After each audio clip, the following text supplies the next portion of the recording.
சொன்னது ஞாபகம் இருக்குல்ல?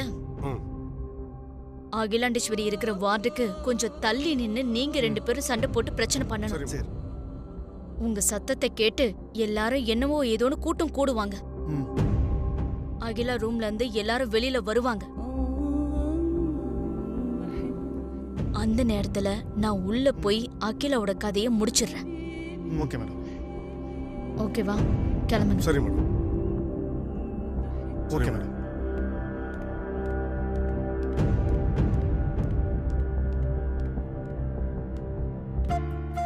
சார், உங்களை டாக்டர் உள்ள வர சொன்னாரு. நீங்க போய் தண்ணி எடுத்துட்டு வாங்க.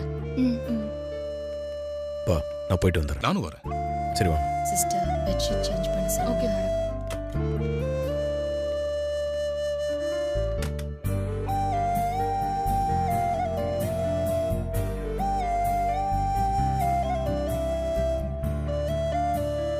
சாப்பிடுங்க மேடம்.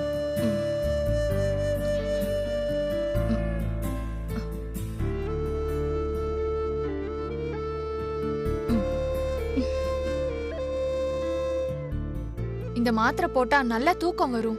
அவங்க கொஞ்ச நேரம் நல்லா தூங்கட்டும். யாரும் டிஸ்டர்ப் பண்ணாதீங்க.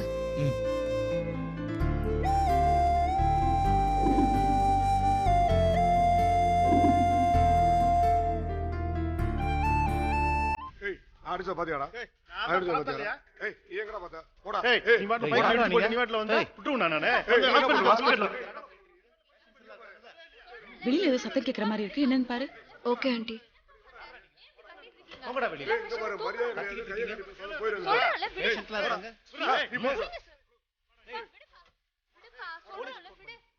என்னாச்சு? ஆண்டி, ஏதோ ஒரு பிரச்சனை போல. அதான் வெளியில சண்டை போட்டுட்டு இருக்காங்க. சண்டையா? வா என்னன்னு பார்க்கலாம். அவளதான் சொல்லிட்டேன்.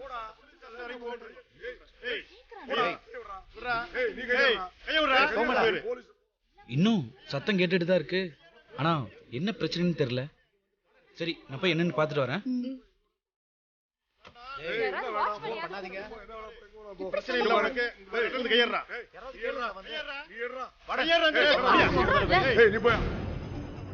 பார்வதி, நான் கேண்டீன் போயிட்டு வரேன். உனக்கு ஏதாவது வேணுமா? இல்ல, எனக்கு எதுவும் வேண்டாம். நீங்க போயிட்டு வாங்க. சரி.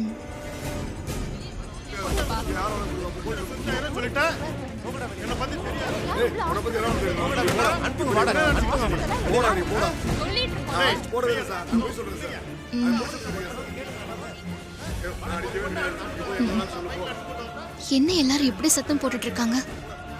அம்மா தூக்கத்தை கெடுத்துருவாங்க போல இருக்கே.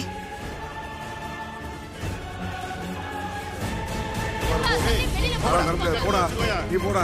நீ போய் கட்டுறா. நீ போய் கட்டுறா. போடா.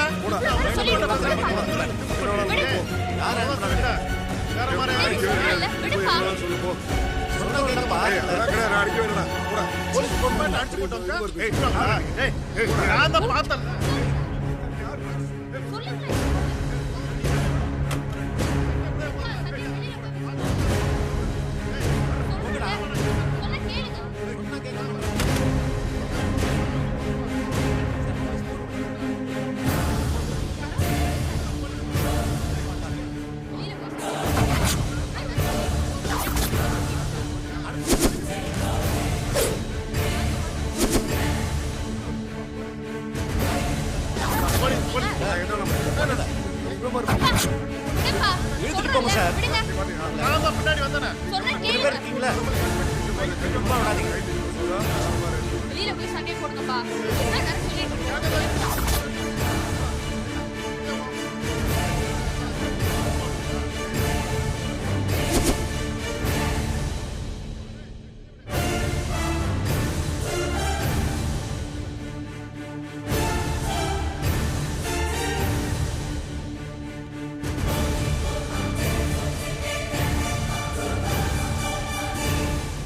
ஒவ்வொரு தடவையும் நீ என்கிட்ட இருந்து தப்பிச்சுக்கிட்டே இருக்க. இந்த தடவை உன்னை தப்பிக்க விட மாட்டேன்.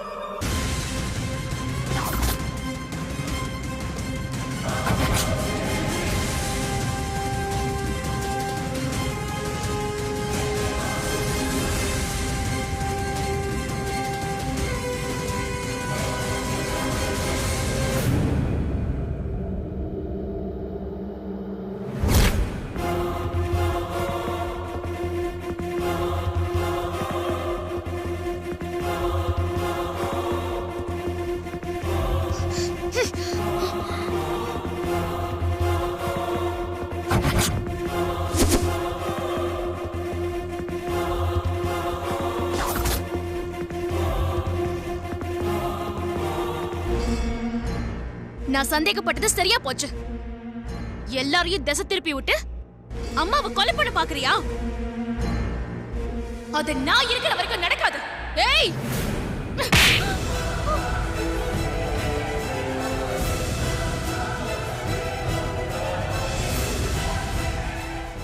என்ன நீ குரலை ஏத்தினா நான் பயந்துருவேன் நினைச்சியா? கடவுளுக்கும் என் மனசாட்சிக்கும் மட்டும்தான் நான் பயப்படுவேன். உன்ன மாதிரி தூங்கிட்டு இருக்கிறவங்கள கொல்லணும்னு நினைக்கிற கோழைங்களுக்குலாம் நான் பயப்பட மாட்டேன். நீ ஒரு பொண்ணுங்கிறதுனால்தான் அம்மாவும் பெரியயாவும் நீ செஞ்ச தப்பெல்லாம் மன்னிச்சு இத்தனை நாள் உன்னை உயிரோட விட்டு வச்சிருக்காங்க. இப்போ நான் உனக்கு உயிர் பிச்சு தரேன். ஒழுங்கு மரியாதை இங்க இருந்து ஓடி போயிடு. இல்ல இன்னைக்குதான் உனக்கு கடைசி நாள். உன் தங்கச்சி மித்ரா உன்னை போனமாதான் இன்னைக்கு கொண்டு போவா.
பார்வதி, என்னாச்சு?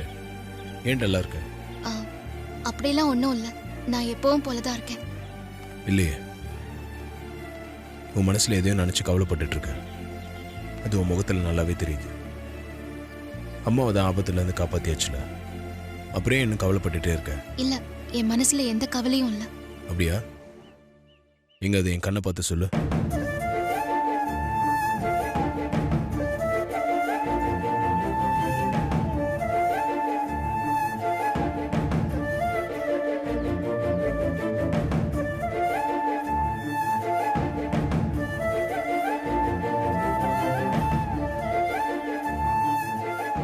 உன் மனசுல எந்த கவலையும் இல்லைன்னு என் கண்ணை பார்த்து சொல்லு. அம்மாவுக்கு ஜூஸ் கொடுக்கணும், நான் வரேன். பார்வதி சார், மேடம் ஆக்சிடென்ட் விஷயமா போலீஸ் ஸ்டேஷன் போகணும் சார். போலாமா சார்? நீங்க போங்க, நான் வரேன்.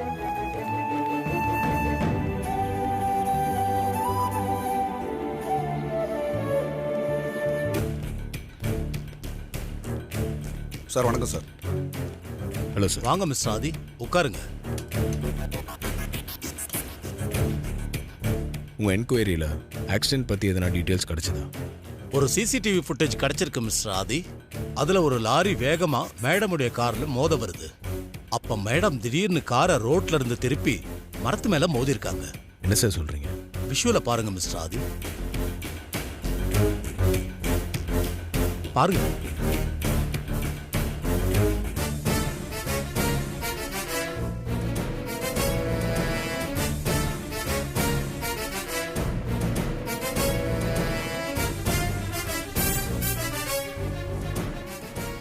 நல்ல வேலை, கார் மரத்துல மோதினதுனால மேடம் தப்பிச்சிட்டாங்க. லாரி மோதி இருந்தா அவங்க உயிர் பிழைக்க வாய்ப்பே இருந்திருக்காது. அந்த லாரி பத்தி உங்களுக்கு எதனா டீடைல்ஸ் கிடைச்சதா? லாரி நம்பரை சர்ச் பண்ணி பார்த்தேன். அது போலி நம்பர் சார். லாரி டிரைவரோட விஷுவல் இருக்கு, எப்படியும் கண்டுபிடிச்சிடலாம். இது கண்டிப்பா நந்தினியோட வேலையா தான் இருக்கும். இந்த ஆக்சிடென்ட்டுக்கு ஒரு வகையில நானும் ஒரு காரணம் தான் இன்ஸ்பெக்டர். பையர்ஸ் மீட்டிங்காக மேடம் ஆஃபீஸ்க்கு வந்துட்டு இருக்கும்போது அவங்க கிட்ட இருந்த ஃபைல்ல இருந்து டீட்டெயில் கேட்டு நான் கால் பண்ணியிருந்தேன். ஃபைல் பார்த்து என்கிட்ட ஃபோன்ல பேசிட்டு வந்ததால தான் மேடம்க்கு ஆக்சிடென்ட் ஆயிருக்கு. மிஸ்டர் ஆதி, நான் உங்ககிட்ட கொஞ்சம் தனியா பேசணும். சார், நான் வெளியே வெயிட் பண்றேன் சார். சொல்லுங்க இன்ஸ்பெக்டர், என்ன பேசணும்? ஆக்சிடென்ட் நடந்த மேடம் கார்ல டிரைவர் சீட்டு அடியில இருந்து எனக்கு ஒரு பேப்பர் கிடைச்சது.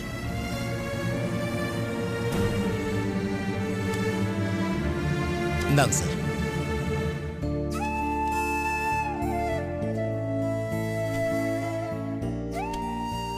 இது உங்களுடைய பர்சனல் விஷயங்கிறதுனால இத பத்தி நான் வெளியில யாருக்கிட்டயும் சொல்லல.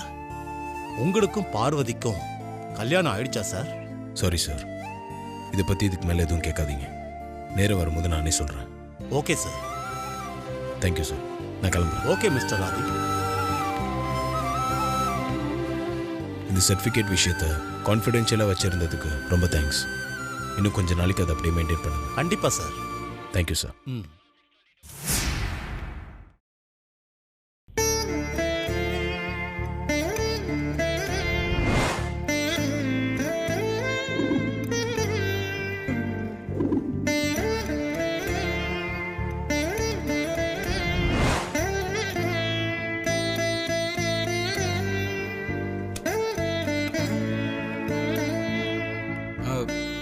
ப்ரோ, நீ சொன்ன மாதிரியே நான் வந்து ஃபாலோ பண்ணனா?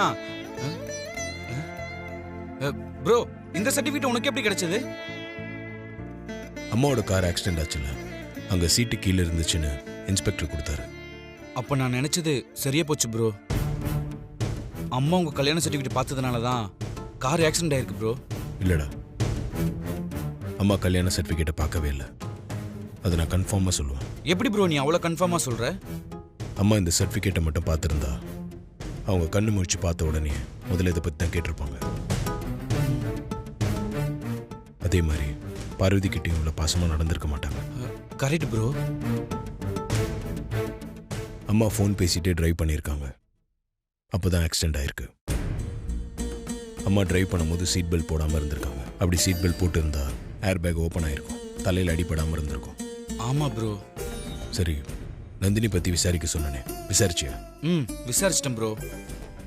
அம்மாவுக்கு ஆக்சிடென்ட் நடந்த அன்னைக்கு அம்மாவால் அவமானப்பட்ட 4 பேருக்கு நந்தினி பார்ட்டி கொடுத்துருக்குறா ப்ரோ. நந்தினி பார்ட்டி கொடுத்த அந்த 4 பேர் யாரு? அம்மா எம்பி ஆனதுக்காக பார்ட்டி அரேஞ்ச் பண்றதா சொல்லி உனக்கு அன்னைக்கு ரிசப்ஷன் நடக்கிற மாதிரி ஒரு ஃபங்க்ஷன் ஏற்பாடு பண்ணல ப்ரோ. அந்த ஃபங்க்ஷன்ல கலந்துக்கிட்டு அம்மா கிட்ட காலேஜ் கட்டுறதுக்காக இடம் கேட்டு அறை வாங்கிட்டு போனானுங்களே 4 கல்வி தந்தைங்க, அவங்கள ஞாபகம் இருக்கா ப்ரோ? ஞாபகம் இருக்கு. அந்த 4 கல்வி தந்தைகளுக்கு தான் நந்தினி பார்ட்டி கொடுத்து கொண்டாடி இருக்கிறா. எனக்கு என்னமோ அம்மா ஆக்சிடென்ட் நடந்ததுல 99% நந்தினிக்கு பங்கு இருக்குன்னு நான் நினைக்கிறேன் ப்ரோ. அவளை சும்மா விடக்கூடாது ப்ரோ. அடிக்கிற அடியில இனி அம்மா இருக்கிற பக்கம் அவ தலை வச்சு கூட படுக்க கூடாது. டேய், டென்ஷன் ஆகாத. நந்தினி வேற மாதிரி தான் டீல் பண்ணணும். அதை நான் பார்த்துக்கிறேன். சரி ப்ரோ, அப்ப நான் கிளம்புறேன்.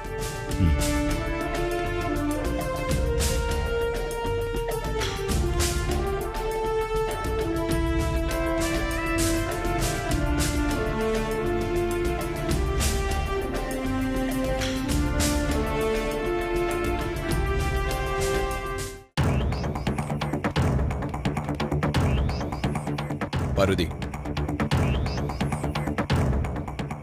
என்னாச்சு உனக்கு? நான் ஊர்லேருந்து வந்ததுலேருந்து உன்னை கவனிச்சுட்டு தான் இருக்கேன். உங்ககிட்ட பேச வரும்போதெல்லாம் வேலைக்கு போயிட்டே இருக்கேன். அம்மாவுக்கு மாத்திரை கொடுக்கணும், நான் வரேன். பார்வதி, அம்மாவுக்கு மாத்திரை கொடுக்கணும்னு சொல்லி ஏமாத்திட்டு போவாத. நீ மனசுக்குள்ள எதையும் நினச்சிக்கிட்டு என்கிட்ட பேசாம வேலைக்கு போனா என்ன அர்த்தம்? பதில் சொல்லு. என் மேல உனக்கு வருத்தமா இல்லை கோவமா? ஏன் இப்படி நடந்துக்கிற? உங்க மேல எனக்கு எந்த வருத்தமும் இல்ல, கோவமும் இல்ல. எல்லாம் நான் செஞ்ச பாவம். என்னாச்சு உனக்கு? ஏன் இப்படி எல்லாம் பேசிட்டு இருக்க? நான் தப்பு பண்ணிட்டேன் மாமா. மன்னிக்க முடியாத தப்பு பண்ணிட்டேன். நீ ஏதோ குழப்பத்துல இருக்க. முதல்ல என்ன நடந்துச்சுன்னு அழாம சொல்லு. அம்மாவுக்கு ஆக்சிடென்ட் நடக்க நான் தான் காரணம். என்ன சொல்ற? அம்மாக்கு ஆக்சிடென்ட் நடந்ததுக்கும் உனக்கும் என்ன சம்பந்தம் இருக்கு? நீ எப்படி காரணமாவ? நம்ம கல்யாண சர்டிபிகேட் அம்மா கண்ணில் பட்டுடக்கூடாது. ஏதாவது செஞ்சு எப்படியாவது காப்பாத்தணும்னு நான் சாமி கிட்ட வேண்டிக்கிட்டேன். அதனால்தான் அம்மாவுக்கு ஆக்சிடென்ட் ஆயிடுச்சு. நீ வேண்டிக்கிட்டதுக்கும் அம்மாக்கு ஆக்சிடென்ட் ஆனதுக்கும் எந்த சம்பந்தமும் இல்ல. சும்மா மனசை போட்டு குழப்பிக்காத. இல்ல, சம்பந்தம் இருக்கு. ஆக்சிடென்ட் நடக்கிறதுக்கு முன்னாடி என்ன நடந்துச்சுன்னு தெரிஞ்சா நீங்க இப்படி சொல்ல மாட்டீங்க. என்ன நடந்துச்சுன்னு அருண் எல்லாத்தையும் என்கிட்ட சொல்லிட்டான். அதனால தான் சொல்றேன். நீ வேண்டிக்கிட்டதுக்கும் அம்மாக்கு ஆக்சிடென்ட் ஆனதுக்கும் எந்த சம்பந்தமும் இல்லை. நீங்க என்ன என்ன சமாதானப்படுத்துறதுக்காக தான் இப்படி சொல்றீங்க. ஆனா நடந்த சம்பவத்துக்கு நான் தான் காரணம்னு ஒவ்வொரு நிமிஷமும் குற்ற உணர்ச்சியில தவிச்சிட்டு இருக்கேன். இத்தனை நாள நம்ம காதலுக்கும் கல்யாணத்துக்கும் அம்மா எப்படியாவது சம்மதம் கொடுத்துட மாட்டாங்களான்னு ஏங்கிட்டு இருந்த. ஆனா இந்த சம்பவத்துக்கு அப்புறம் அம்மாவோட உயிரை பணைய வச்சுதான் அம்மாவோட சம்மதத்தை வாங்கணும் போல இருக்கு. அம்மாவோட உயிரை பணைய வைக்கிற காதலும் கல்யாணமும் நமக்கு வேண்டாம் மாமா. எனக்கு அம்மா முக்கியம். நீங்களும் அப்படிதான் நினைப்பீங்க, நினைக்கணும். அதனாலதான் அம்மாவுக்கு ஆபரேஷன் முடிஞ்சதும் கோவிலுக்கு போய் சாமி கிட்ட அம்மா நல்லபடியா கண் முழிச்சா எனக்கு தாலி கட்டினவர அம்மாவுக்காக விட்டு கொடுத்துடுறேன்னு வேண்டிக்கிட்ட. அப்பதான் நீங்க அம்மா கண் முழிச்சிட்டாங்கன்னு போன் பண்ணீங்க. அதனால பிரிஞ்சிடலாம் மாமா.